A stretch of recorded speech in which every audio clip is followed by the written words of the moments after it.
Hi everybody. Look, it's me. I'm on Streamlabs Mobile, and I'm over here at the famous coffee shop where Jevons and I pranked John Ho all those many years ago. How you guys doing? I'm drinking some Prime Blue. I was at Wenwen the other day, and she had some liquor bottles. It's a Scotch whiskey. It's a blended Scotch whiskey, not single malt. But she had the stuff called Prime Blue, which I've never had. And she had like 3/4 of a bottle and half a bottle. Hey, Bernardo, how you doing? She had 3/4 of one bottle and a half of another bottle, and the customers weren't buying it. I guess they were buying it by the drink, and she just gave them to me. So this is what it looks like. And it's Prime Blue. It's okay, you know. It's production Scotch whiskey, but I'm drinking it with soda. So hey, whiskey and soda, and I got my big cup. It is warm, and I got my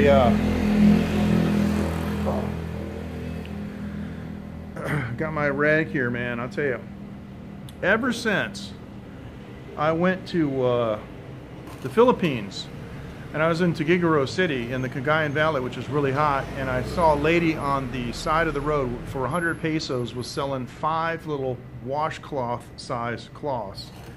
And I bought them and stuck them in my pocket. Ever since then, I've carried some kind of a, I don't know what you call it, a do-rag or something. This is a small towel, actually. Now, Bernardo, I want to thank you for posting those interesting photos from the Deutsche Post. And I actually went online and looked up about the Deutsche Post and the company. Hey, bud, how you doing, OM? Haven't seen you for a while. Nice to have you with us. We're on Streamlabs, and it's working phenomenal. They've upgraded it, and I've got a couple of other, let's see, I got a couple of other things going on here. Let me, actually, I got to check this. Let me see. Hold on. Oh, that's the back camera. Oh, it doesn't matter. Okay. Back camera doesn't matter. Let me see what I have for in the editor. Oh, the viewer count is over on that side. Ah, okay. Okay, never mind. That's good. That's good. Go back on the front camera. And yeah, okay, we got the viewer count is right here. It might seem like a weird place for it, but I had it over to the side. But anyway, maybe I should move it to the other side. I can change that later. I was looking for the viewer count because I usually have it on the other side, but that's okay. So it is hot. It's about, gosh, it's about 28. There's a little bit of a breeze. I've got the fan on here. Now, if you remember from former times, she's got a tree here that's wrapped with an LED string. And I got it turned off. Now, if you want, I can turn it back on, just like old times.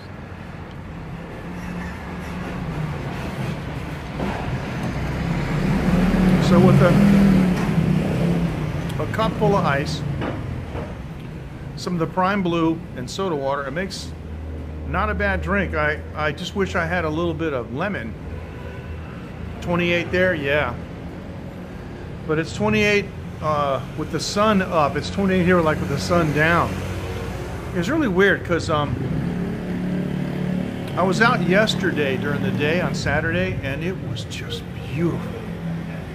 Nice, bright, white, sunny day with a cool breeze. I love that. I love it when it's a bright sunny day and a cool breeze. And you guys know what I'm talking about, because especially in fall and spring, you know, in the transition, man. In New England, in New Hampshire, and in Mass, we used to have days like that where it would be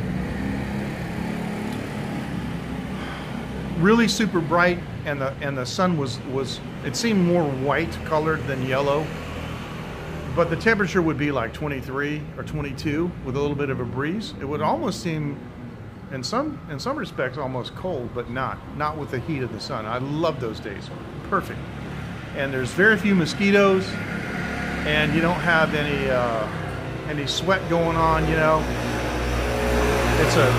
it's a good day to run the barbecue. So how you guys doing? Oh man, I bet it was. That boat trip looked fun. For those of you who missed it, who were not in the late night group. And okay, sounds good, Mike. Nice to have you with us.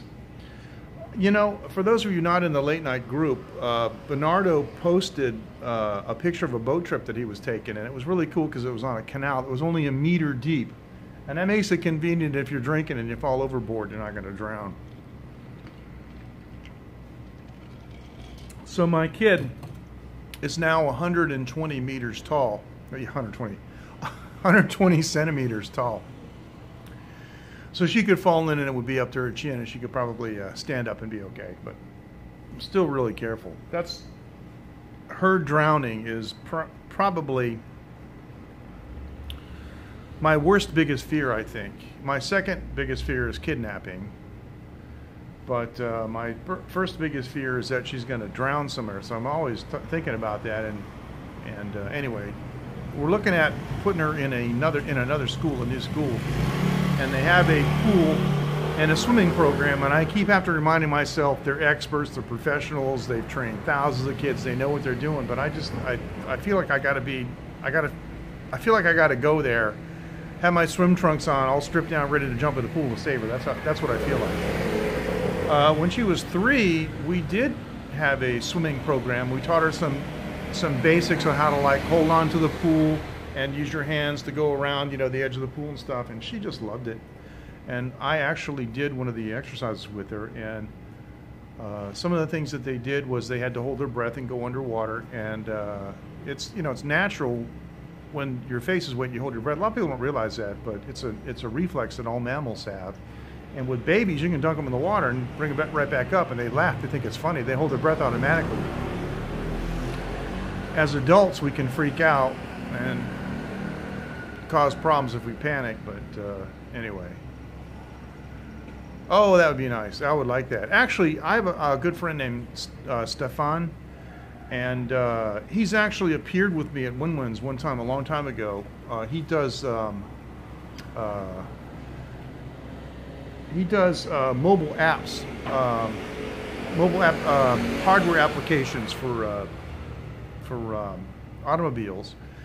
And he has invited me to Germany several times, and we want to go. My wife and I, we want to go. So yeah, that's exactly right. You remember that? Thank you. Yeah, from Munich. Yeah, and so definitely. And if we go, obviously we're going to go to Berlin. So you know, the biggest fear, fallacy, is a fallacy.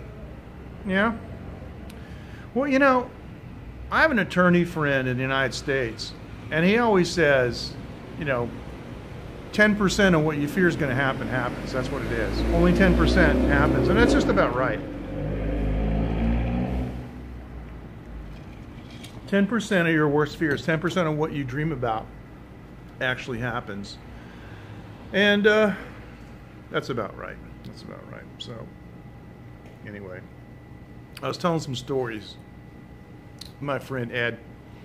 You got to meet Ed. He's going to be 73 in August. He's a really interesting guy. And his gig in the States was he was a chief engineer for buildings, building chief engineer.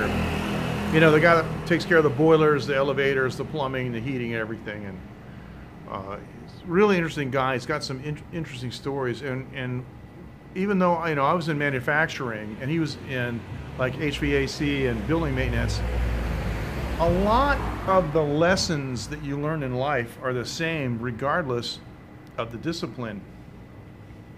And we were talking about that the other day. Back in the 90s, I wanted to supplement my income a little bit. And I looked around the neighborhood, and not too far down the street was a company that did newspaper distribution, and you could go down there and sign up for a paper route. And the papers had to be delivered by 7 a.m. So, you know, it was like from 4 or 5 in the morning to 7, and I wasn't doing anything at that time anyway. I was just sleeping. But a lot of times I wasn't, because I did a lot of my engineering work at night for radio stations. So a lot of times I was awake anyway because I was just used to being up. And so I would go to sleep like 7 or 8 in the morning. So it was fine for me. And I took this paper route, man, and they give me like 150 papers, put them in my car. as I was driving from place to place, I would just do the threefold rubber band, roll down the window, and throw it out. It was easy. It was actually fun.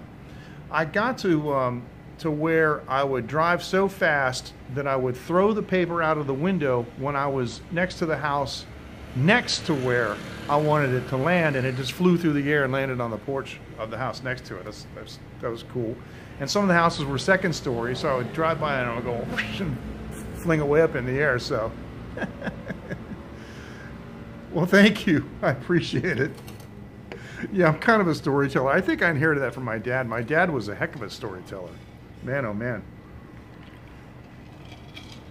So here's what happened.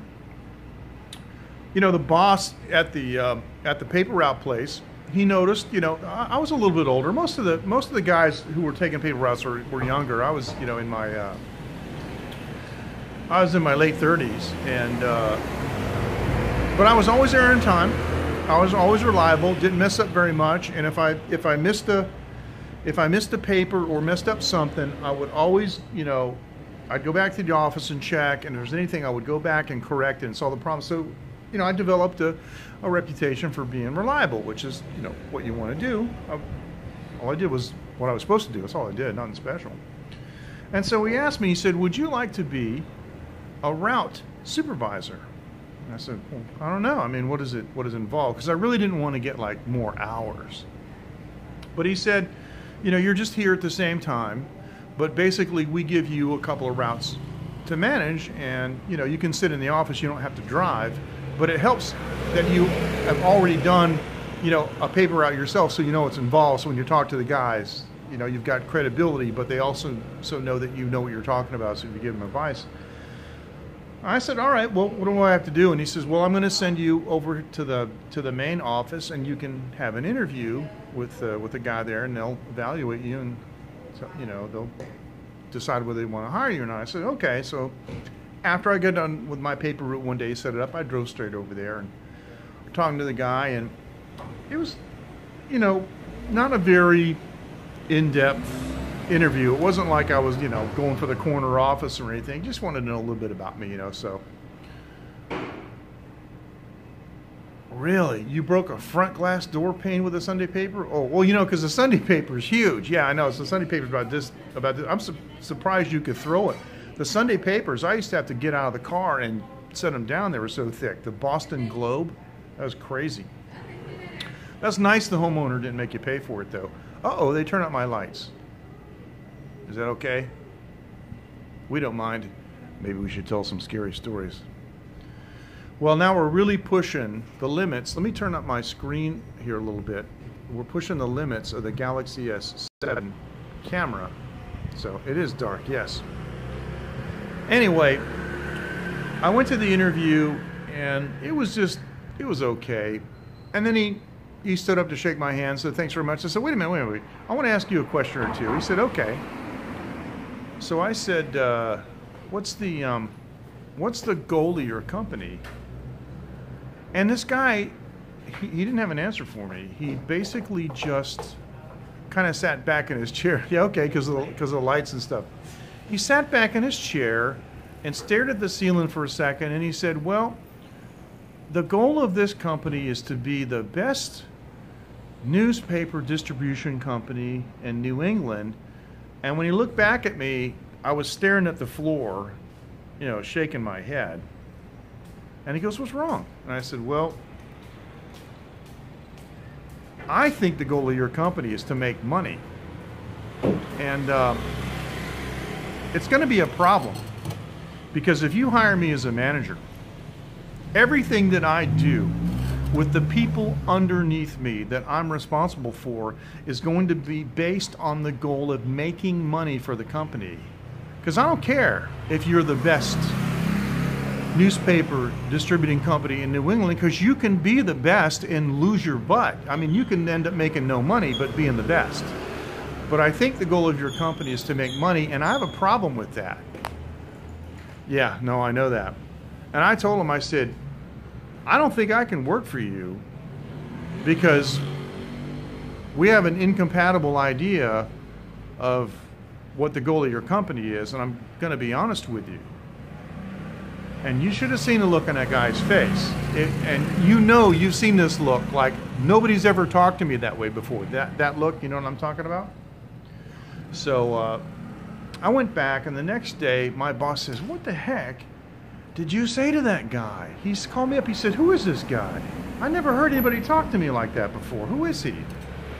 And of course, you know, by that time I'd already been, you know, a manufacturing engineer, broadcast engineer. I've been around the block a couple of times, and I had been well trained in Japanese manufacturing practices, and that's the goal, is to make money. That's the goal of any business. Anyway, he said, "What did you say to this guy?" So, "Sure you can. Of course you can." So he said, "Well, what did you say to this guy?" And I told him that, and he goes, "Oh, well, yeah, of course it's to make money." I'm like, "Duh," but he didn't know that. He said, "Well, if you still want the job, I can get you another interview." And I said, "You know what? I think I just want to throw papers out the window of my car and go home and do other stuff. I don't think I want to be a manager that bad." And it was cool. And I kept the paper route for about 6 months, and then I was ready to do something else. And it turned out that a friend of mine actually applied, and so it was funny. Somebody that I knew gave him the next, passed the baton to him. Now I'm going to go inside, and I'm going to ask them if I can turn on the outside light again, because just a little bit too dark. I don't have my bag with me because I've got a little LED light I can plug in my battery bank, and I don't have it with me. Can you excuse me for a moment? Because, sorry, I can't do a bumper. I'll be right back. Excuse me.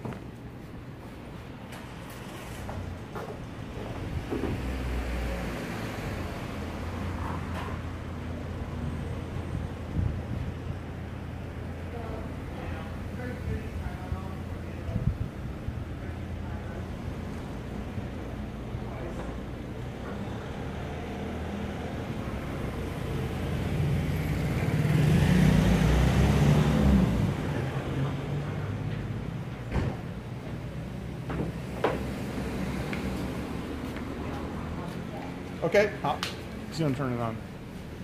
Yeah, I don't know what happened. He just went over there. So there's a Taiwan company called. Okay,好，谢谢. There you go. Okay, and you guys can see my beautiful batik that I got in Bali. So that was cool. We can turn on the tree if you want. If it wouldn't be too much of a. Let's see. Where's it? Wouldn't be too much of a. Let me try this. Distraction.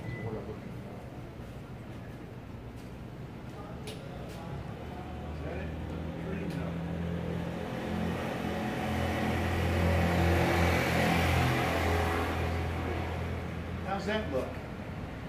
Is that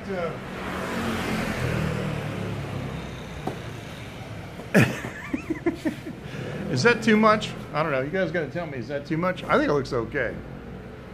And I don't know why. You know, what happened here is, you know, they cut the wall down. You guys remember when John Ho was here and Jevons was here 2 years ago? They had a high wall and stuff. They cut the wall down, and for quite a while it was popular, but it was only popular with Vietnamese people, with people that, you know, personal friends with Wenwen and some others. But now they got all the tables and chairs all set on the side, and nobody's here. There's no customers. Like this thing here, they had out for. This is like a little breakfast cart. They were doing breakfast over there. It's all gone. It's all just pushed to the side. I'm the only one here. There's nobody here. The light just went out. I don't know what happened. Oh, there it goes. Oh, it's on a program. Okay, so you want to pick my brain? Go ahead, Mike. So let me tell you a story that was going around. Back in the old days when I used to study Japanese manufacturing practices in the 80s, they used to call it JIT. Now they call it synchronous flow. What that means is, as you're building a product, things should arrive just in time to be assembled into the unit so you don't have to stock them. Oh, you're talking about Foxconn, right? I don't know very much about them, except they're really, really big, and they're super high quality, but I can't tell you much about them. If they're coming to America, they're going to be paying American wages, and they've got a good contract. And so, I mean, I think you've got a lot of job security if you want to check them out. Now, there's some negative press about Foxconn, but it was Foxconn in China, and the way they run stuff in China is different than they run everywhere else. So, but like anything else, you can do your due diligence. Yeah, I've seen Foxconn up in Taipei. I've never been in any of their offices or factories, but I've driven by and I've seen them, and they're huge. And like if they make iPads and they might make Apple stuff, then you know that they're if they make iStuff, iPads and things and iPhones, I mean their quality is top notch. So yeah, I mean if you got a chance to get a job, it'd probably be a pretty darn good job, and you could probably learn some decent skills. Back in those days though, in the 80s, we're always talking about AQLs, acceptable quality level. And when you would talk with the vendor, let's say you would want to order like I don't know, like some kind of a relay or some kind of an electronic module or something, and you have an AQL of 2%, they would say, which means that they would accept the lot if it had 2% bad parts. It would be okay, but if it had 3% bad parts, then they would send it back. It's kind of weird. And so there was a book called The Goal. It's recently been updated. It's by a guy named Eli Goldratt. I recommend that you read it just because it's very interesting. The Goal. And one of the things that he talks about in the book was a Japanese company who was supplying an American company. And the American company gave them a specification, asked them to ship the parts, and they had an AQL of 1%. Okay, so the Japanese company fulfilled the order and shipped it to the United States, and on the dock, 2 boxes arrived. A really big one and a really small one. And so they're like, what is this? Well, I don't know. We'll open the big one. So they opened the big one, and they said, yeah, this is our parts. There's 10,000 parts in here, looks like. And then they opened the little box, and they opened it up, and there was a letter inside, and it said, dear so-and-so, we don't understand why you want these, but here is your 1% bad parts.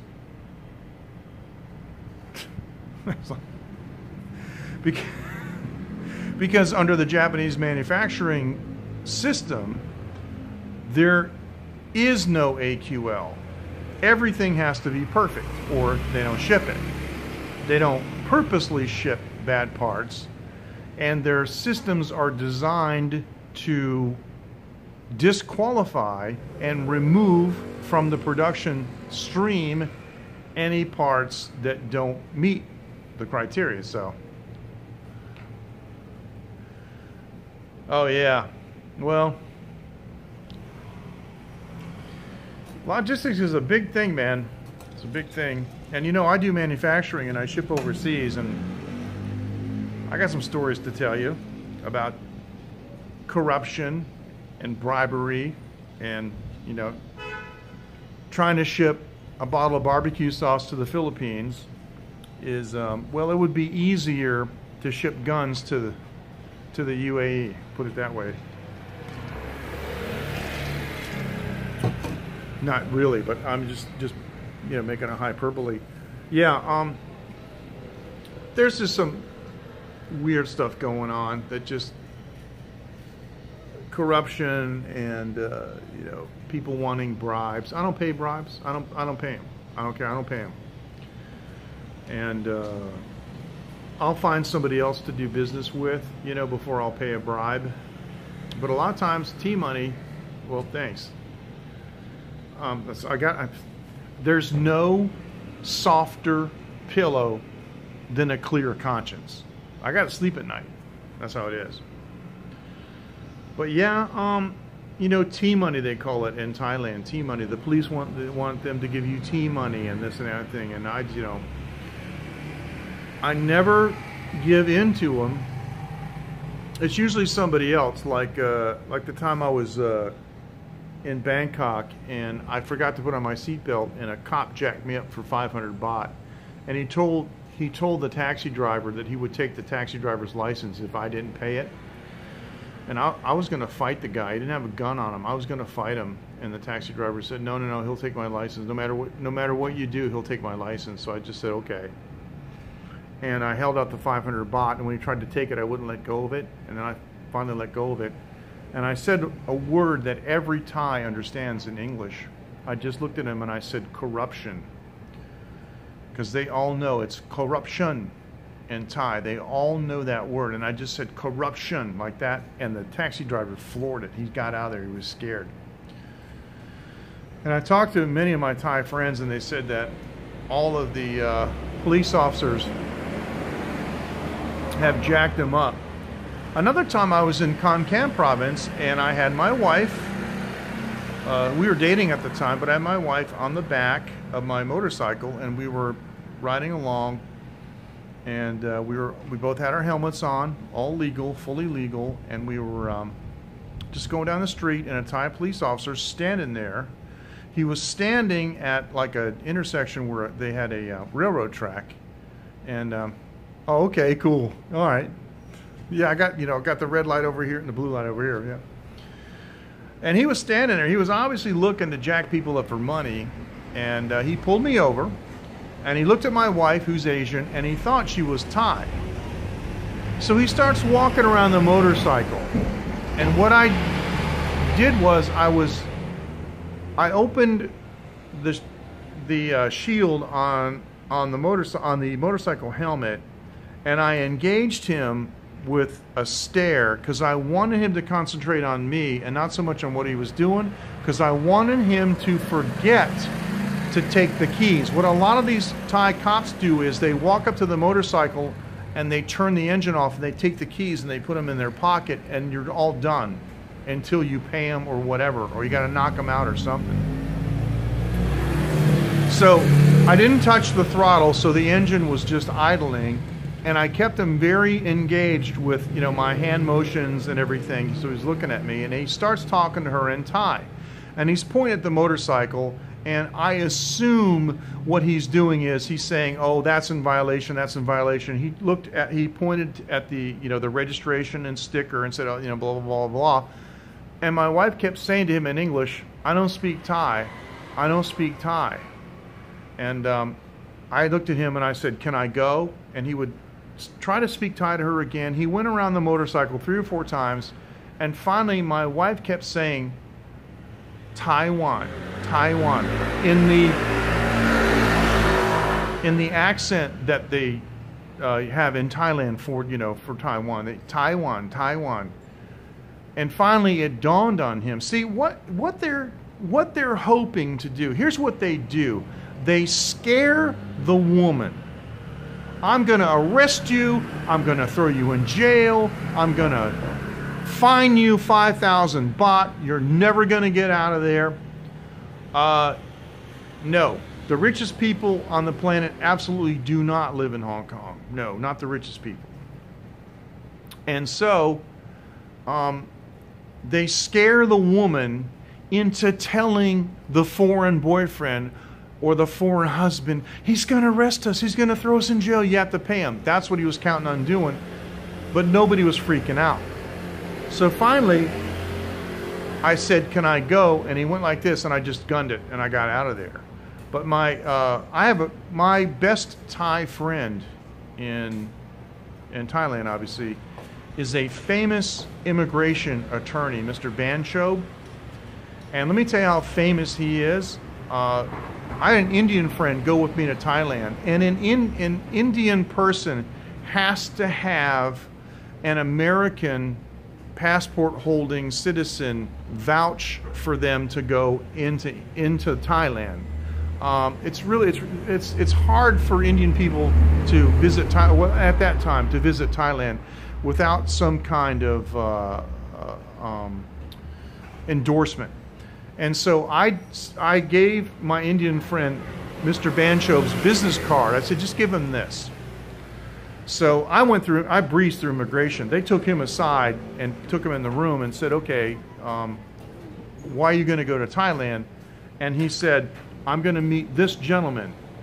And Shaman is my friend's name. After he came out, I waited for him for 20 minutes. After he came out, he said, that business card, you wouldn't believe what happened. I said, what?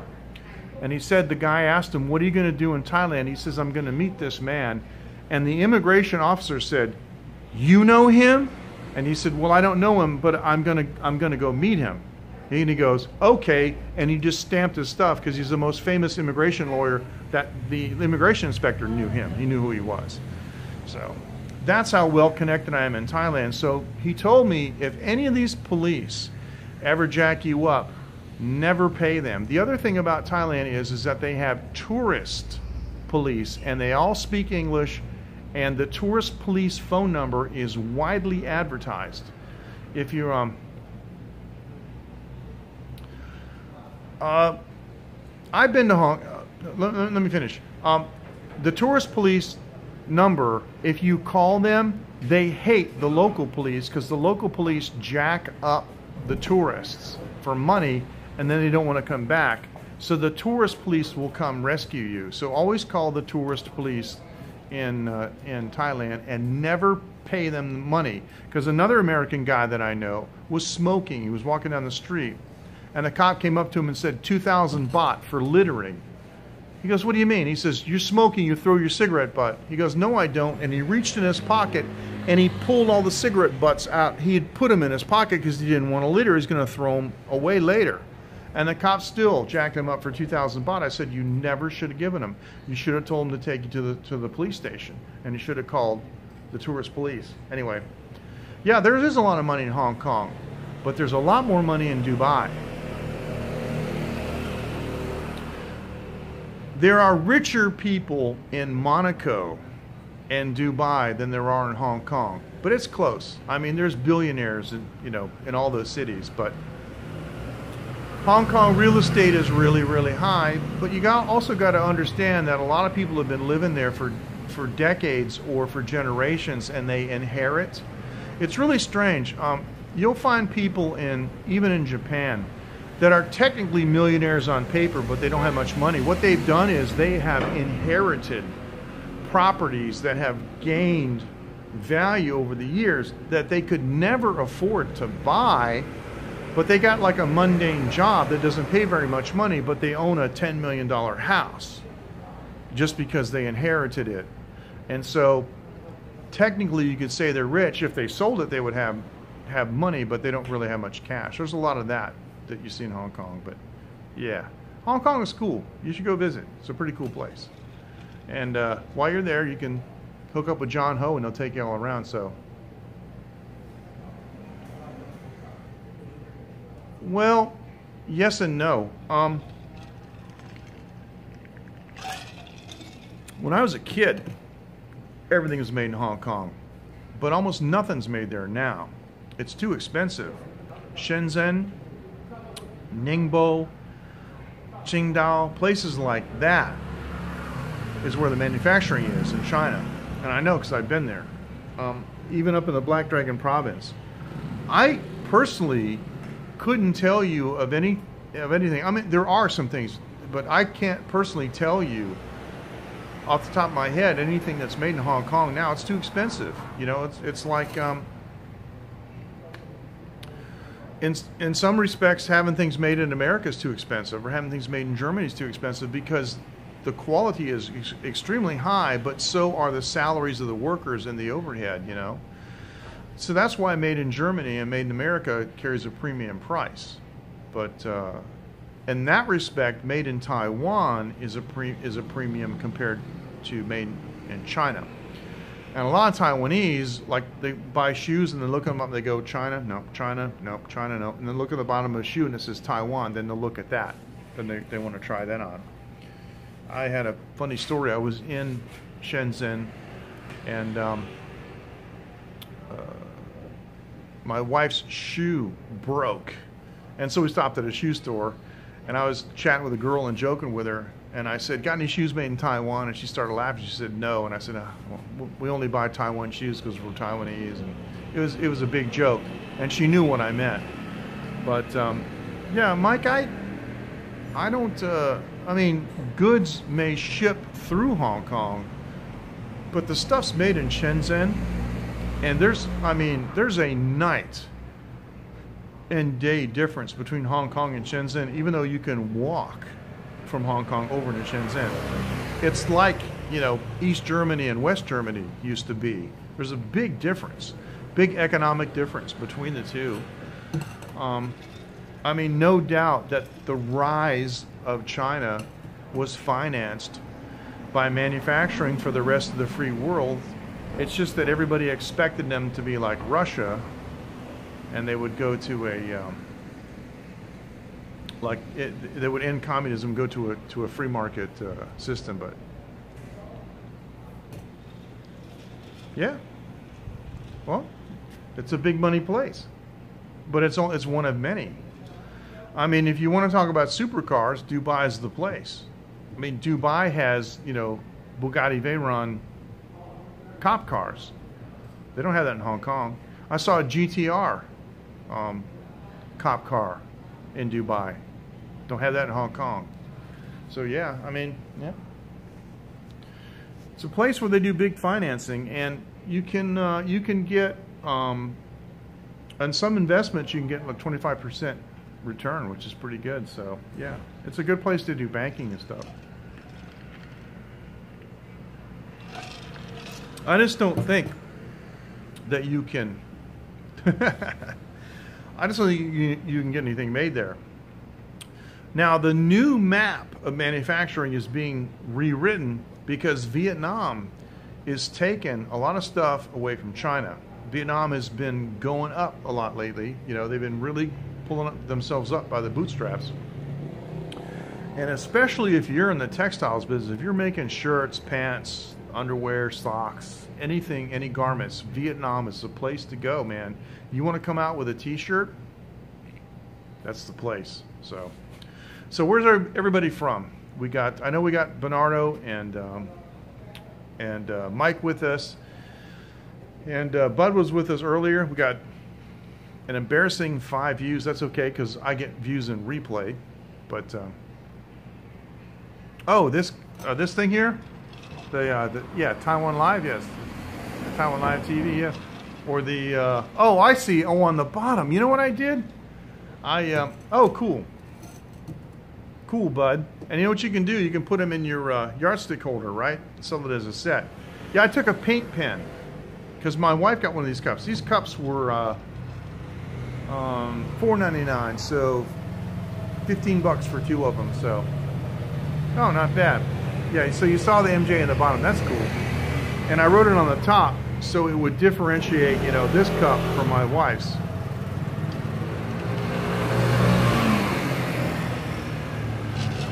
There you go. Yep. There's some good stuff in Korea. Of course, I've heard some horror stories too, but there's some good stuff. They're really good at making displays. And a company that I used to work for, Cybex International, got a lot of displays for their. Hey, Coco, how you doing? All right, nice to have you with us. Always a pleasure to have the beautiful, sophisticated, world-traveling Coco with us, who does some fantastic cooking stuff, you know, cooking videos and photography, and she graces us in the late night group, and it's great. And I was talking to Danny, we gotta have a barbecue at your place, Coco. It's gotta be at your place, because it just won't work anywhere else. And some of that stuff you've been showing us, man, I mean, I'm going to pay you to make it. You know, some of those dishes are just, oh, my goodness. So,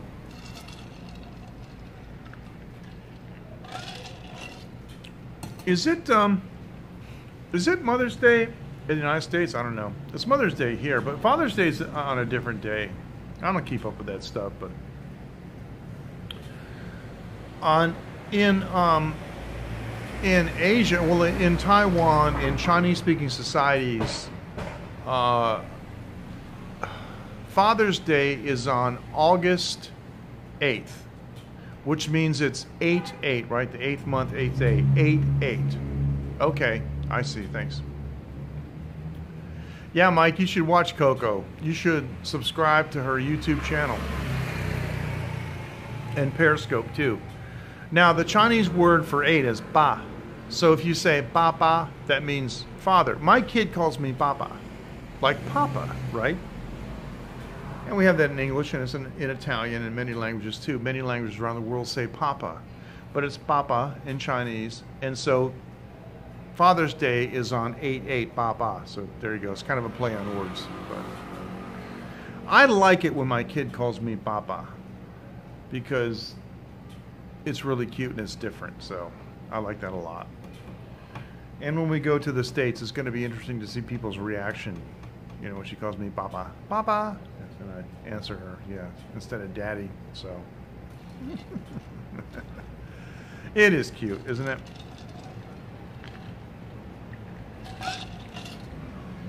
Phoenix is really growing up. She's 5.5, and I've really been paying a lot of attention to her when she's talking. I've been really concentrating on what she's saying, and her facial expressions and the way she's expressing herself is just phenomenal. So thanks, Mike. I appreciate it. Thank you. Really, it's beyond important. I don't know how important my live streams are. I really don't. I mean, maybe if I preached, you know, on scope, maybe if I did a not a fire and brimstone, but you know, like a kind of a sermon on life or something. Maybe that would be more useful. But I don't know how many viewers I'd get, because you guys know I'm a Bible reader, and I like Scripture, and there's a lot of interesting information. Actually, a long time ago I talked about doing this, and I haven't done it. I got to do it, but I have to use OBS at home. The book of Proverbs, written by King Solomon, has so many amazing things. Okay. Guys, then I stopped. You mean I stopped streaming? Yeah, I know.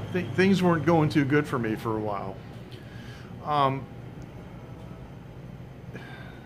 There are so many proverbs that apply to the internet age. And I was talking to Eric about this, and even Eric, who's basically not interested in anything religious or Bible or God or anything, which is okay. But he thought that he would be very interested to hear. I wanted to do a segment called, you know, the wisdom of King Solomon in the internet age, and he thought that would be hilarious. So, because some of the advice in the book of Proverbs even applies to like trolls. Get another wine? Okay, go for it. Even applies to like trolls. It's amazing. And answering people and so forth, and not to waste your time on people that aren't worth it, that kind of stuff. And you know, anyway, one of the depending on the Bible translation, what it really says is, one of the sayings that I really like is that if you give a mild reply, it reduces rage. And when another person is angry and you get angry back, it just escalates. You know what I mean? It really, really escalates. And one of the things that I do in my marriage, because it's important, if my wife's angry about something, you know, it's usually justified. Sometimes I might disagree with it. But what I do is, if she comes at me with, you know, really strong and she's angry, I always answer her in a really mild manner, and it can diffuse the situation, because it shows that I'm really listening. But what's my favorite memory in my life? Oh my gosh, that's incredible. I got a lot of memories. I got some really cool memories. I mean, some of it seems superficial, like meeting, huge stars in my youth, maybe even playing or being on stage with different stars. It's kind of superficial. The memories that I have surrounding my child, I think they're precious to me. I have some childhood memories that are pretty interesting. I have some funny stories. Gosh, that's really, really hard, Mike. Gosh, the best memory. I'm gonna have to put that on hold and think about that. But let me tell you what popped in my head.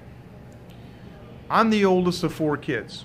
There's me, my 2 sisters, and my brother. Yep, 27 months in Taiwan. See, bud, and you folks that listen to me that have never been to Taiwan, Taiwan gets you, doesn't it? It gets under your skin. It gets in your blood. Yeah. And you know, bud, if you came back, you'd love it even more. It's fantastic. And the Taiwanese people, it's a new generation, and they're open to foreigners, and they're warm, and they're friendly, and they're sophisticated. But what popped in my head, Mike, when you said that was this. Siblings are always trying to get each other in trouble, right? And I'm the oldest, and my younger sisters and my brother were always trying to do stuff to get my mom to smack me. And so one time, my little sister, I got 2 sisters, my littlest little sister laid down on the road.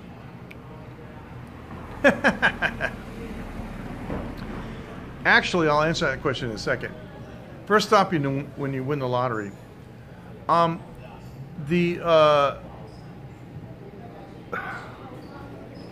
little sister laid down in the road and dared me to run over her with my bicycle. Chi-chi, bye-bye. Chi-chi, 再见, bye-bye. 晚安, 晚安. That's Wenwen's kid going to, that's her right there. Going home at, my goodness, 11:30 at night. So my little sister lay down the road and dared me to run over her on my bike. So I did. Right, you know what I'm talking about. I ran over her lengthwise, this way, not this way, this way. I put a tire mark on her face, all the way across her forehead, everything. She got up, and of course, it hurt, and it didn't feel good. It didn't do any damage, but it just, it felt bad. And she ran inside the house, and I threw my bike down, and I ran in after her because I wanted to see what would happen. And I knew she's, Mom, Mike ran over me with my bike. And my mom took one look at her, saw the tire mark on her face, and went, "What were you doing laying down in the middle of the road?" I'm like, yes.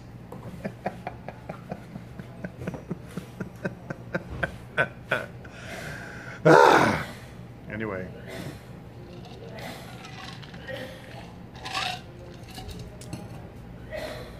There you go. Score 1 for me. But it's a personal question about my wife and I sleeping together, Mike. It really, really is.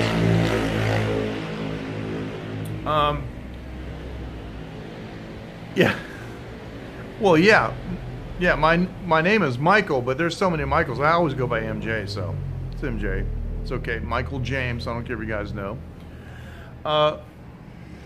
My wife sleeps the majority of the time with Phoenix because it makes Phoenix more secure and feels better. Sometimes we all 3 sleep together because she's still a little kid, and you know how little kids are. And the fact is if it was just my wife and I sleeping together, she would crawl in bed with us anyway. So we do whatever makes sense, and so it's okay. We mix it up, and it's fine. Sometimes Phoenix will come sleep with me without mommy. It depends. Little kids, like, sometimes she kicks and tosses and turns, and she yells in her sleep and stuff like that. My wife can't get any sleep, so she pawns her off on me for the night. So, your family, you just got to do whatever makes sense. So that's all. But there isn't any animosity, or I don't know what it would be that would cause a couple to not want to sleep together. But I know that older couples, like I know many older couples actually that sleep apart just because, like, the wife snores or the husband snores or something, and they just, you know, but not because there's any animosity or any love lost or anything like that. So we just do whatever makes sense, and you know. Now let me do this. Well, I appreciate it. Thank you very much. I really appreciate that. Now, I told a couple stories on my blog, and my guess is you guys probably don't read my blog, but it's okay. I mean, it's been around for 13 years. There's, you know, 700 articles on it and stuff, and, you know, 6,000 comments. It's a lot to absorb. But you know, I had like some really, really weird stuff happen, and I'll tell you 2 stories if you want. If you want me to tell stories, I don't mind telling stories. But this is back when I used to play on the road, and I had a couple nights off, and I actually lived in a house with a bunch of Taiwanese guys. And what I did was, this is a really, really cool arrangement that I had. I worked in a Chinese restaurant, but whenever the band was playing, I went out and played with the band. So I would play like Thursday, Friday, Saturday, and Sunday, and I would come back and I would work in the restaurant, you know, Monday, Tuesday, and Wednesday. But, you know, any day that, okay, thanks. Any day that I wasn't playing on the road, I was working at the restaurant. And sometimes we didn't have a gig for a week or 2 weeks, and I'd work in the restaurant. And I was living with these Taiwanese guys. I mean, that's how far back that I go, you know, speaking Chinese, right? I was in my 20s. So, my friend, Mr. Chen, his name was Xiao Yu, which means small friend in Chinese. Anyway, I just call him Chen. Chen used to like to, we lived in North Carolina, in Raleigh, and Chen used to like to go down to Fayetteville for fun. So we would borrow one of the cars from one of the other guys, and we would drive. I would drive, because he didn't have a license. We would drive down to Fayetteville and go in a couple of bars and have some fun, hang around, and we would drink and then drive back. Now, it's been a long, long time since I lived in North Carolina, and, you know, if Coco is still with us, maybe she can help me. I don't remember what the highway was between Raleigh and Fayetteville, but I think it's 301. Anyway, it doesn't matter. I'm just going to say it's 301. We're coming back on 301, and it's about 1 o'clock in the morning, and it's drizzling. It's cold. It's December. It's drizzling, and it's one of those nights that I describe as greasy. I think you guys know what I'm talking about, when the rain doesn't quite wipe off with the windshield wipers. It just it's a little bit foggy. It's not very clear, and I'm not going that fast. And, you know, Chen and I are talking in Chinese, and we're driving down the street, and I saw something weird in front of me just for a split second, like an apparition. And we're talking, and I didn't interrupt him. And finally I told him that I think I saw what we say, hui, a ghost in Chinese. I think I saw a ghost. And he's like, pfft. And I said, no, really, I saw something across the road. Did you see it? He goes, no, I didn't see anything. And I'm like, it was bugging me. It was really, really bothering me. Bothered me so much that I said, I'm going to turn around. He said, okay. So I slowed down, I turned the car around, and I went back, and I crept along. And I saw it again. A guy walked right across the road going like this with his arms up, just like this, across the road, and collapsed on the side of the road. And I slammed on my brakes, and I pulled over. I said, oh my God, it's a guy. And he said, yeah, he saw it this time. So I got out. This guy is soaking wet. He's shivering. He's like probably suffering from hypothermia. And I walked over to him and I said, dude, what's wrong? And all he could do was point. And I looked, and the road went down. It was an embankment. The road went down into like a gully, and there was a pickup truck upside down. The back window was broken, and there were a pair of legs sticking out underneath the bed of the pickup truck. They had a wreck. For some reason, they went off the road. And I ran down there, and the guy's legs were sticking out. And the first thing I did was, I knew I had to figure out if he was dead or alive. So I just lifted up the cuff on his leg. I don't want to touch him or move him, you know, because when people are, you know, hurt in a wreck, you can do more damage. I just lifted up the cuff on his leg, and I felt his ankle, and it was still warm. And I knew he was alive. And when I touched him, he went, "Oh," and I said, "Don't move, don't move. I'm gonna get help." And I turned my flashers on, I turned my high beams on, and I stood in the middle of the road and went like this, and a truck came, and I compelled the truck to stop. I wouldn't move out of the road. I made the truck stop. And a guy's like, "What the hell are you doing?" I said, "Sir, you got to call on the CB. You got to call React. There's a truck down here. There's two men. They've been in an accident. And they're in bad shape." And so the good news is, 20 minutes later, the ambulance came, and it was a really cool ambulance. It had two towers. The ambulance pulled up, and two towers came up with lights on them. These huge stalks came up and came on, and they like the sun. They illuminated this place. They put a gurney down with a winch on it. They got the guy out of the truck, strapped him down on the winch, or on the gurney, and winched him up the hill, gentle as a baby, put him in the ambulance. The other guy was already in the ambulance, and as he drove away, the look that the guy gave me through the window was the most gratifying look I've ever been given by a human being. So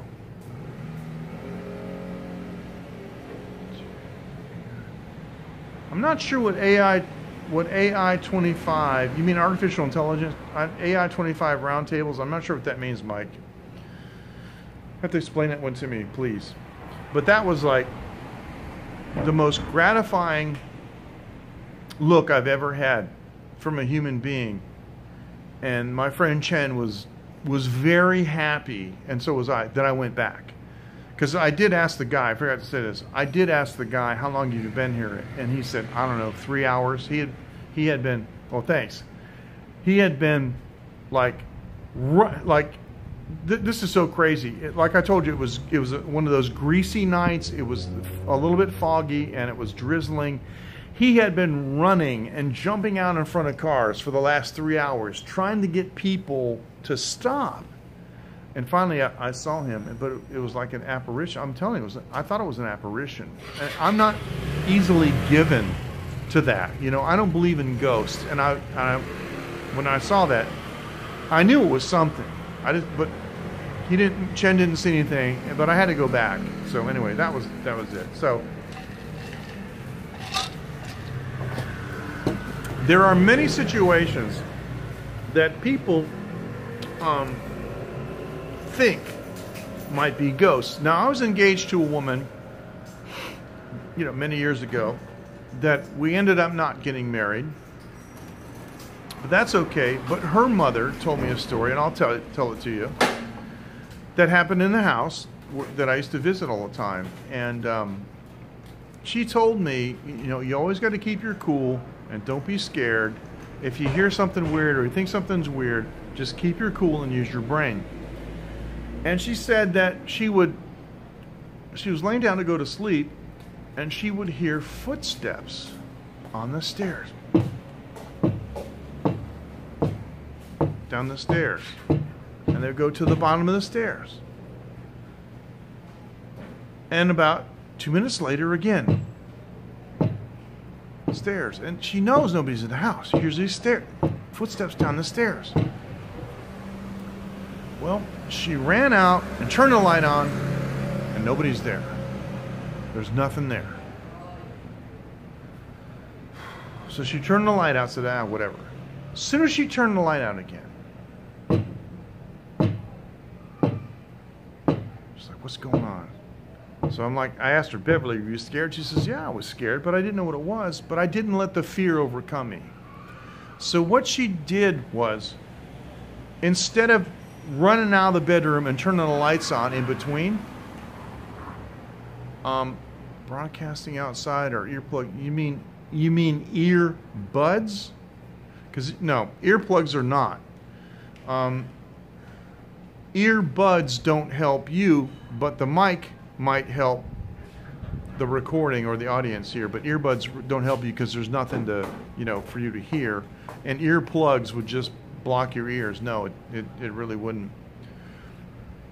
Instead of running out and turning the lights on in between, she stood by the door, cracked the door open, and listened for the footsteps, and then she ran out and turned the light on. And you know what she found? She found the cat at the top of the stairs and the cat's favorite ball going down the stairs. Cat's nocturnal. It was playtime. He brought his ball up to the top of the stairs and let go, and it went down.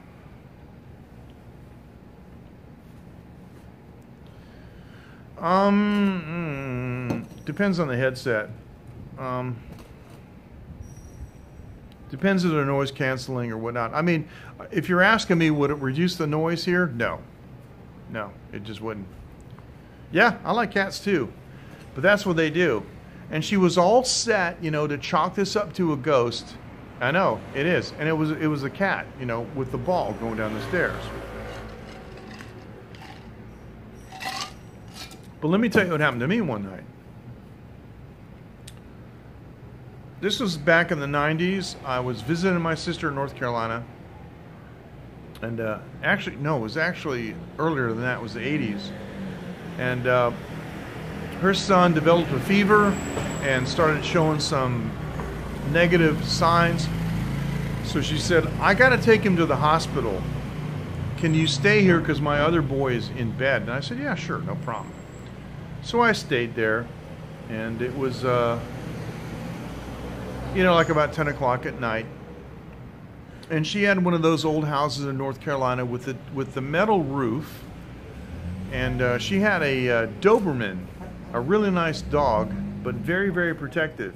Chi-Chi, ni hai mei wei chi huh? I said, you didn't go back yet, or back home yet. And so the Doberman was very protective. Now, I'd been to my sister's house a number of times, but not very often because I didn't live there. I would come down and I would visit her, 4 or 5 times and then go away for a couple of years. So the dog had seen me but didn't really know me. I mean, when I came over, she came up and sniffed me and licked my hand and stuff. I pet her and stuff. But, dogs are really protective and they're suspicious, and they should be. That's their job. And so my sister took off with one of her sons, and her other son was in bed. My cat. Oh, I had a number of cats. I had a cat named Mao Wang, which is how you say Elvis in Chinese. I had another cat named Xing Xing, which means monkey because he looked like a monkey. And I had a cat in New Hampshire called Sunny. Anyway, so it started raining, and the rain was beating down on this metal roof and making a heck of a racket, and it just made a weird vibe throughout the house. And I'm watching TV. I'm sitting in the living room just watching like The Abyss or something, some movie on TV. And the dog, for some reason, came into the living room and sat near the doorway to the kitchen and growled at me. Just looked at me and went, and yeah, that's funny. And I just talked to her calmly. What's wrong, girl? Everything's okay, And she growled at me for like a couple of minutes and then went in the kitchen. And then as I'm watching television, the channel changed on the cable box by itself to another channel. I'm like, what? What's going on? And now the dog's running around the house, acting weird. So I picked up the remote control, beep, beep, put it back on the channel I was watching. And she's walking around the house and acting like I never seen her act before, like she was nervous about something. And then she comes over again and starts looking at me and looking around. She's going, and she's acting like something's wrong. Of course, there was something wrong. You know, my sister was gone, one of her kids was gone, and they're, you know, going to the hospital and not there, and somebody, basically a stranger that she didn't recognize as a family member, was sitting there. But I didn't make any sudden moves, didn't do anything, you know, like make loud noises, just talk to her calmly. She didn't try to attack me or anything. She just was telling me, I don't like this. In the meantime, the channel's changing again, and it changes to another. Yeah, well, you know, that's what one would think. The channel changed to another channel. I'm like, what's going on? So I put it back, and this happened like 6 or 7 times. So now I'm not watching TV anymore. I'm watching the cable box on top of the TV. So I put it back on the channel that I was watching. Really? 18 years, Mike. That's like 125 in cat years. That's, wow. 18 years, that's fantastic. That's a long life. So I'm watching the cable box, and then one digit changes. And it waited and waited and waited. And then the second digit came on and changed the channel. And I said, what in the world is going on? I said, is somebody outside the house with their remote control from their cable box, you know, at their house, playing a trick on me? And I walked outside. It was raining like crazy. I said, no. So I went over to the cable box, and I'm not one to freak out. And like I said, I don't, and I know, Coco, you said spirit in the house. I don't believe in that. I walked over to the cable box, and I picked it up, and I touched it, and it was screaming hot. It was like the bottom of the cable box was metal, and I picked it up and I touched it, and I couldn't put my hand on it. It was so hot. So what I did was I went in the kitchen, and I got a towel, and I wet the towel, moist, hey, yeah, and I wrung it out so it wasn't dripping wet, but it was moist, and I wrapped the cable box in this towel so it would cool with evaporative cooling. And a couple minutes after I did that, I went up and I touched it, and the towel was warm, so it was doing its job, and it was getting dry, so I went back and replenished the water, did the whole thing. And I cooled the cable box down to where it was normal ambient temperature, and the problem completely stopped. It was a thermal malfunction. I know what you mean. I know what you mean. They can be really, really cool. My cat, Sonny, used to sleep with me, and he would crawl underneath the covers and put his head underneath my chin. That was really cute. So yeah, it was a thermal malfunction. I knew it was something weird, and the rain stopped, and the dog stopped acting weird. And then my sister came home, and everything was cool, and she said that her son was okay, the teeth were broke, and he was good. And the next day he was fine. But sometimes you can put 2 and 2 together and make 1,000. But me, basically, I'm kind of a scientist. You know, I like to research, and I have certain knowledge in certain disciplines, and I just didn't believe that there was, you know, a bad spirit in the house or anything like that. I knew there was something going on technologically. And when I touched that cable box and it was screaming hot, I said, yeah, I'll bet that's what it is. And after I cooled the cable box down, problem solved. And I watched TV, you know, for the next hour or so, hour and a half or whatever it was, for my sister to come home. I had no problems at all with it. So, and I told my sister, you know, your cable box, when it overheats, it changes the channel. And she said, oh, I didn't know that. I said, yeah, well, just so you know, if you're sitting there some night and it's lightning and thundering and the dog acts weird and it's changing channels, don't worry about it. Just cool it down. Isn't that crazy? That's strange. It's really crazy. So there you go. So what do you think of that story? What do we get? Do we get a like a 9.8 or we get a 2.0? What do we get for that story? This is funny. So there've been a number of things that have happened to me. A new cable box. Yeah, exactly, bud. That's what you get. There have been a number of things that have happened to me in my life that have just, like, floored me. And, you know, people that have a sense of justice, and I do, and most people do, and I know that all my followers do. My followers are fantastic. And all of you are the same way as me. You don't care about what somebody looks like on the outside. You care about what kind of person they are on the inside.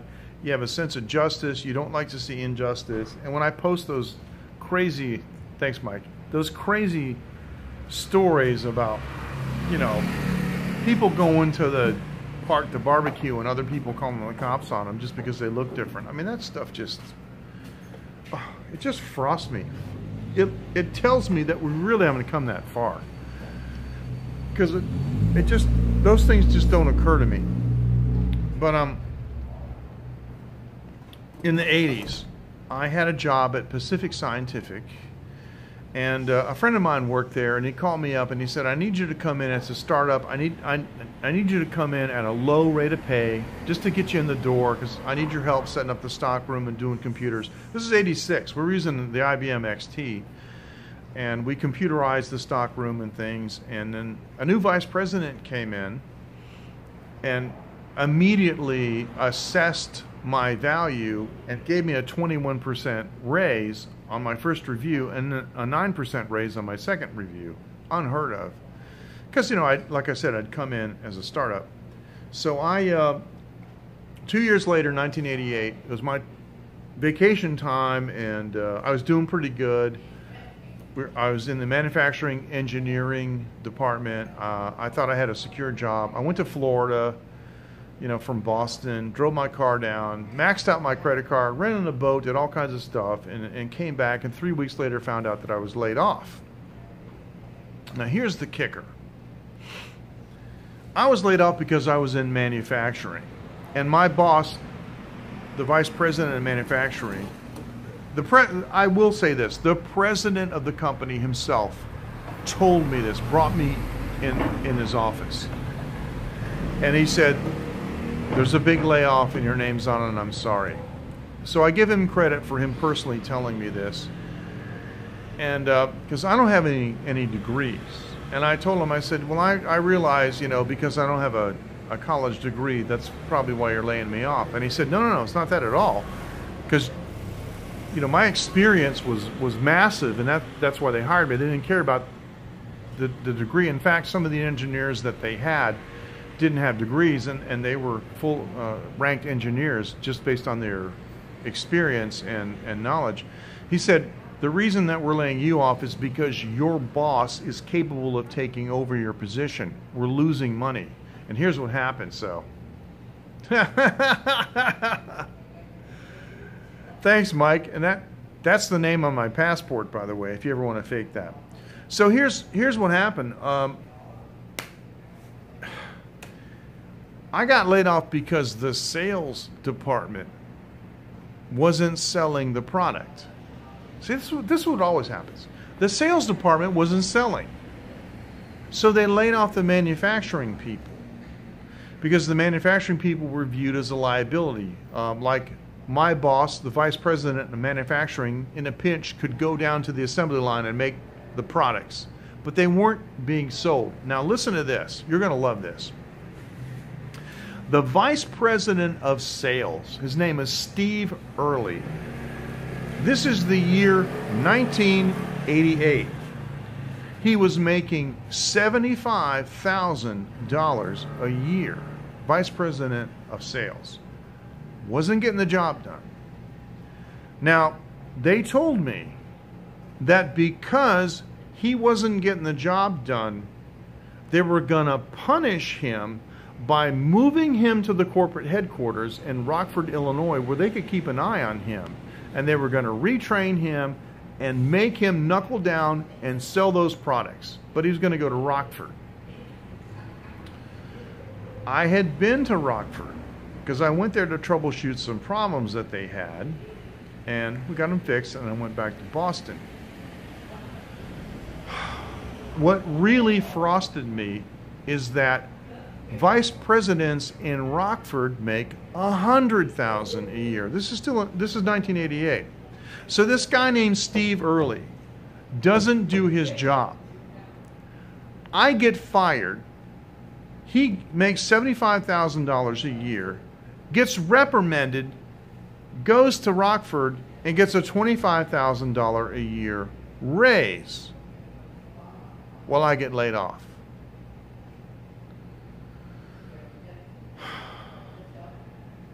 All I gotta say, it's a good thing that I have my principles. Because I gotta tell you, when I see like these guys that go into a company with a AR-15 and 3 clips and they shoot it up, I understand why. I wanted to shoot Steve Early up. I mean, the guy gets a $25,000 raise and I get the axe because he wasn't doing his job. I mean, what the hell? I mean, come on.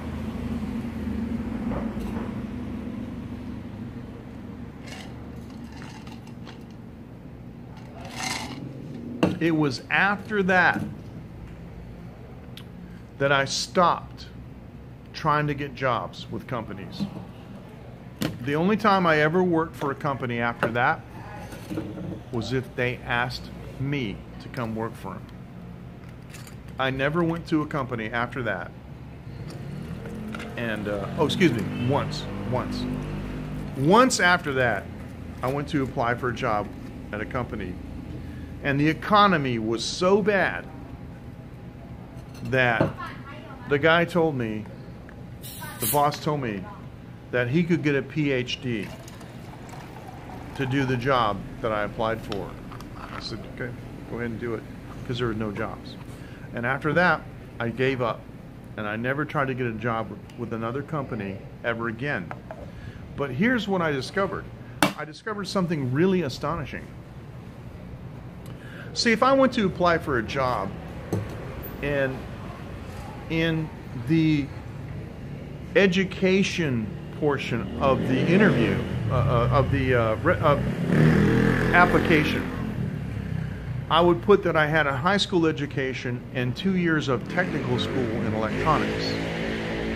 It didn't look too good.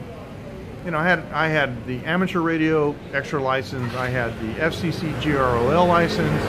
I could work on mobile phones. I could work on ship's radar. I could work on anything I wanted. But I just didn't have this degree. Now, nowadays, it doesn't matter because everybody has a degree. If you don't have a degree, you're unique enough that companies can say, well, I can train you. But the thing is, back then, I used to really get into like a pissing contest, I guess is how you would say it, over the lack of a degree, when I had a really strong experience amassed. I had a lot of experience amassed. So here's what I decided to do. I decided to quit trying to get a job as an employee, and I promoted myself as a consultant. And I formed, my own company, and I had a business card that said consultant on it. So I would find these opportunities where I would talk to managers about specific problems that they were having in their companies. And it wasn't like I was trying to apply for a job.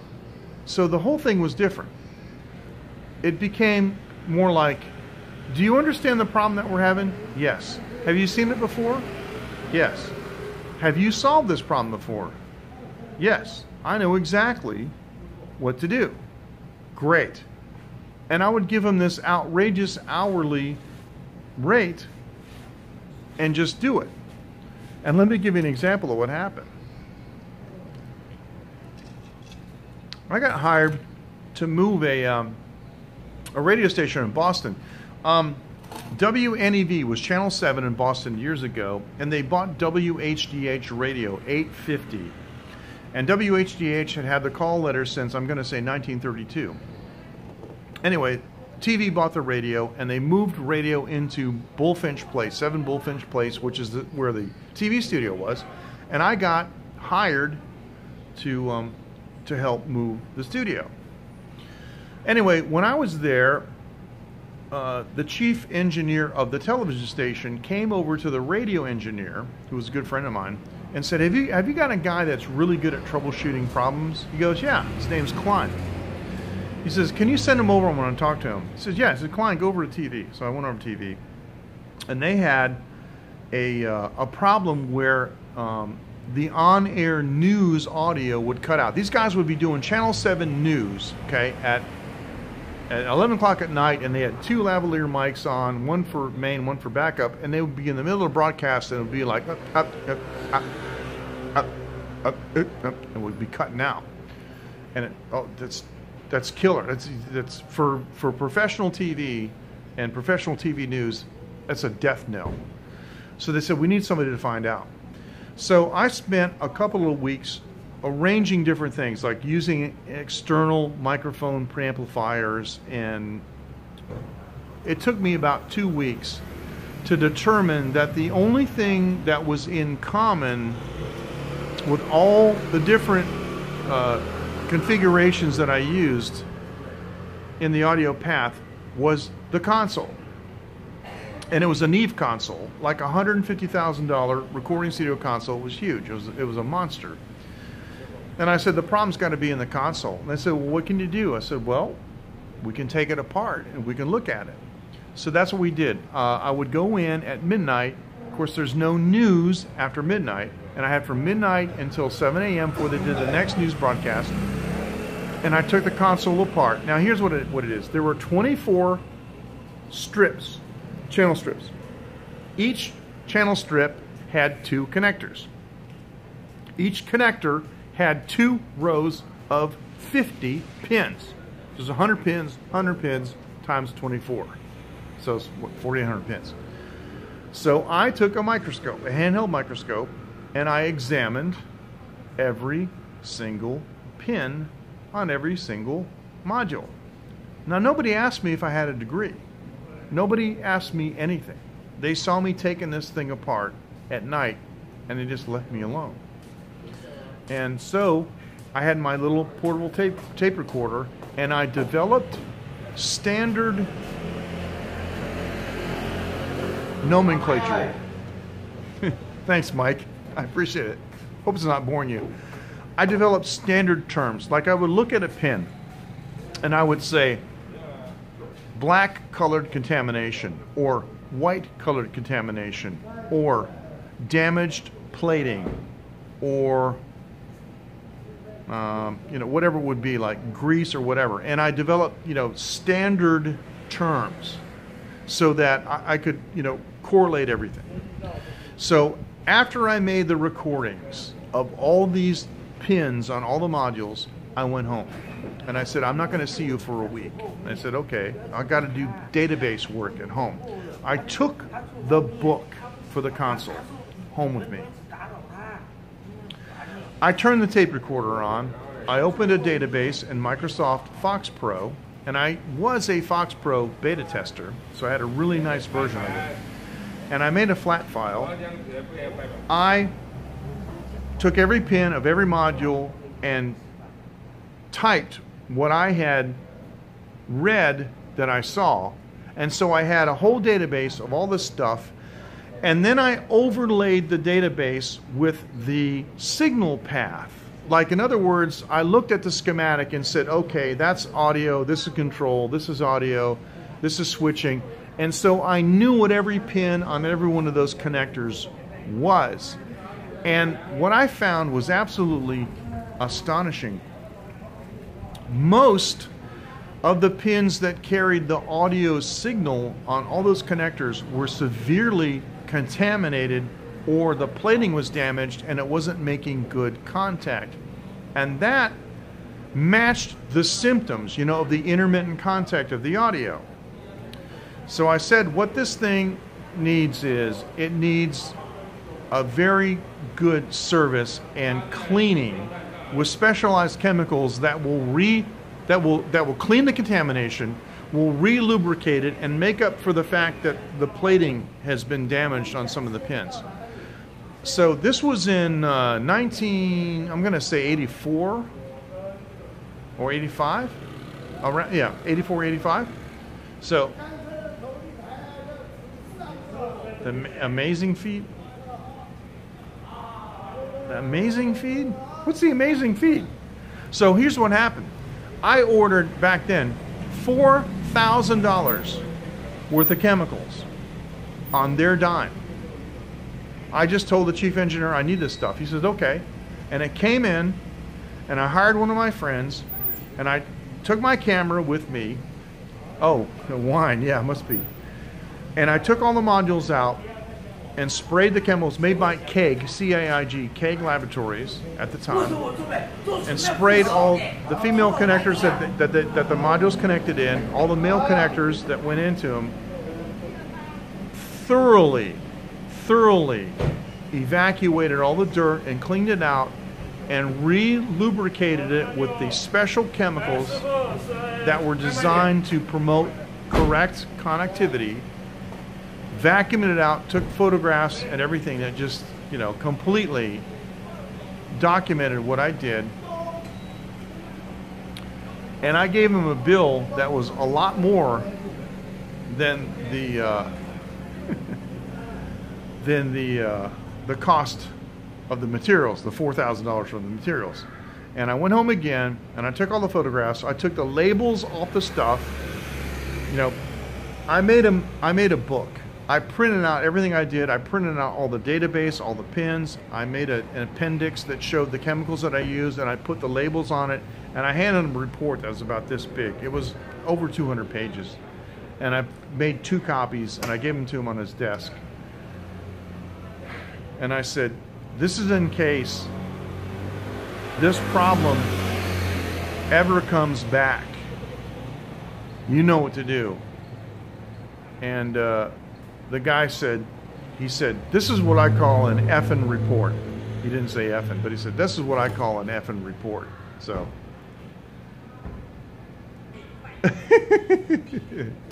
Well, have another wine, Mike, because it'll unlock the synapses in your brain. They'll be able to connect better. But yeah,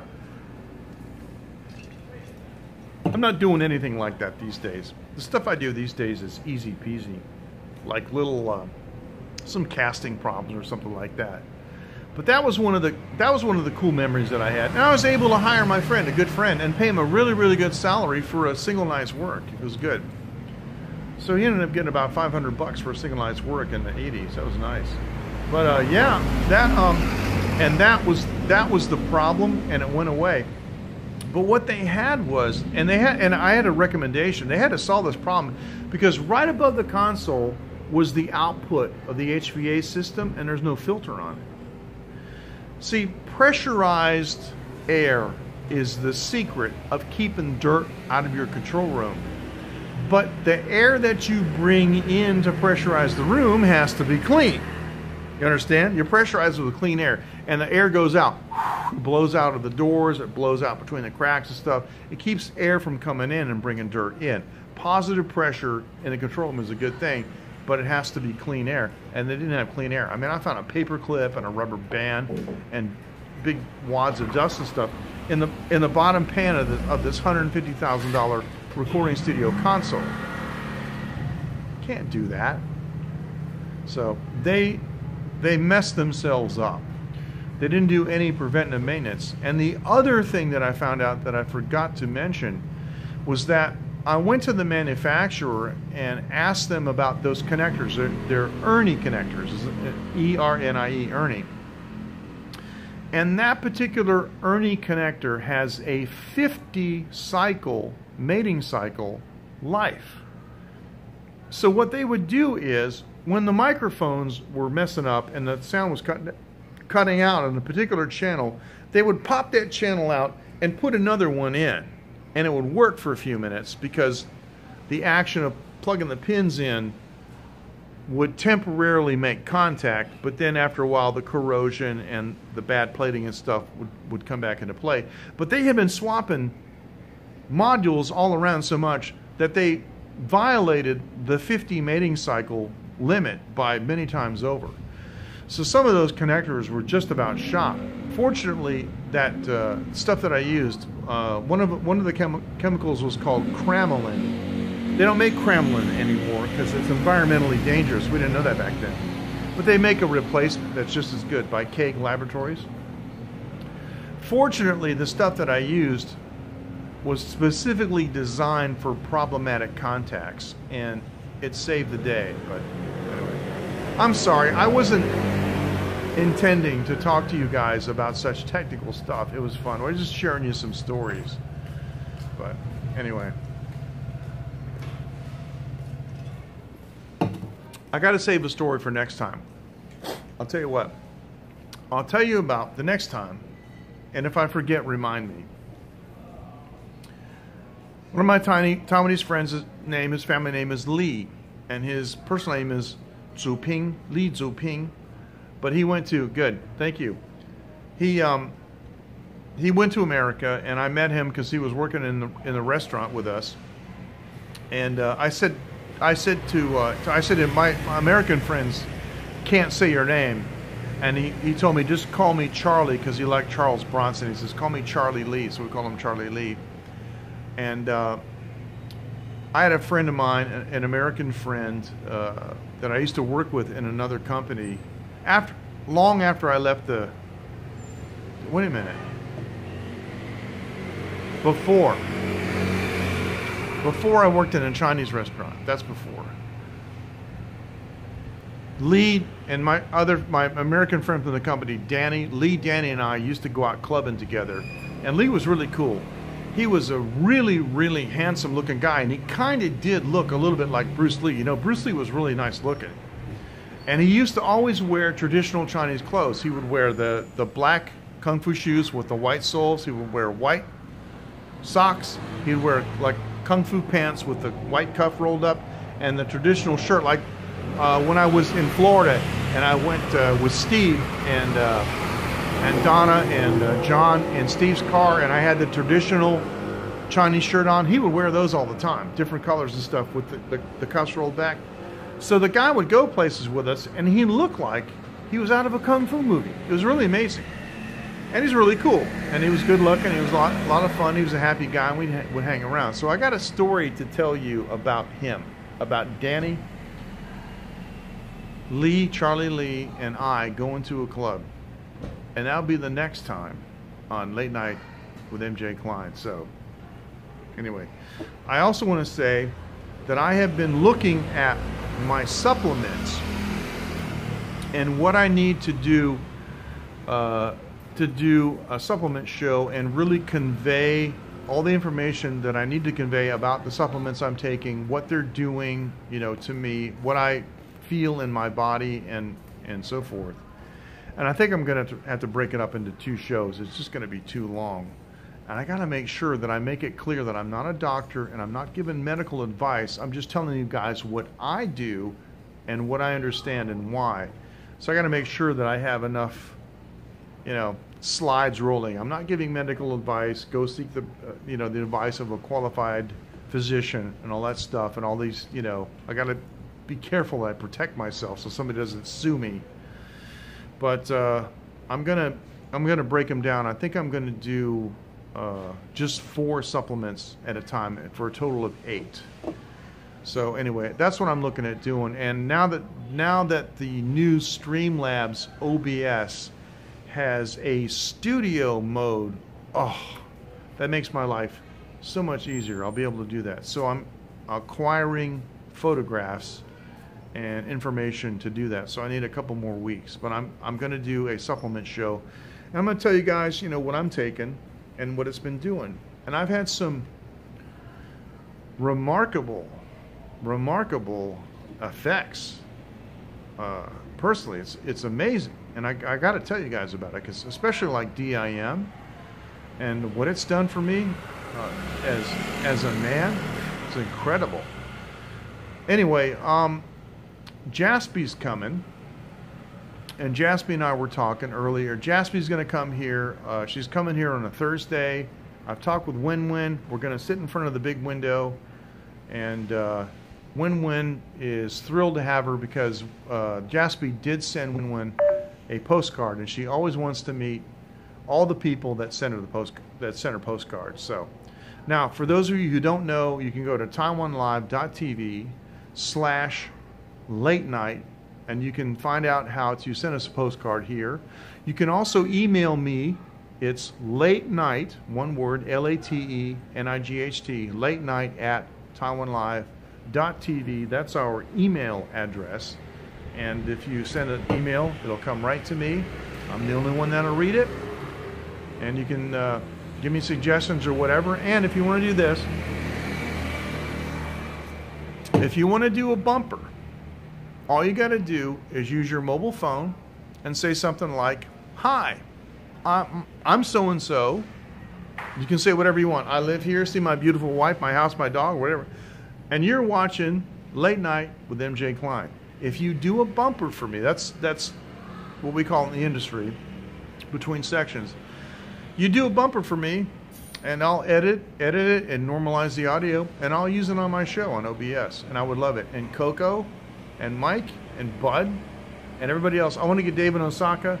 And Rebecca said she was going to do one for me, but she hasn't done it yet. I got to get on Rebecca. I got to get on her to do a bumper.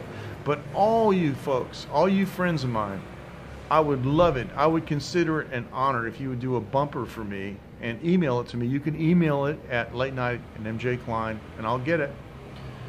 And, you know, it doesn't have to be fancy. Just something on your mobile phone is fine. And if it's a little shaky, I can stabilize it. I can use DaVinci Resolve. I could stabilize the shake. Don't worry about it. I had somebody do a I had somebody do a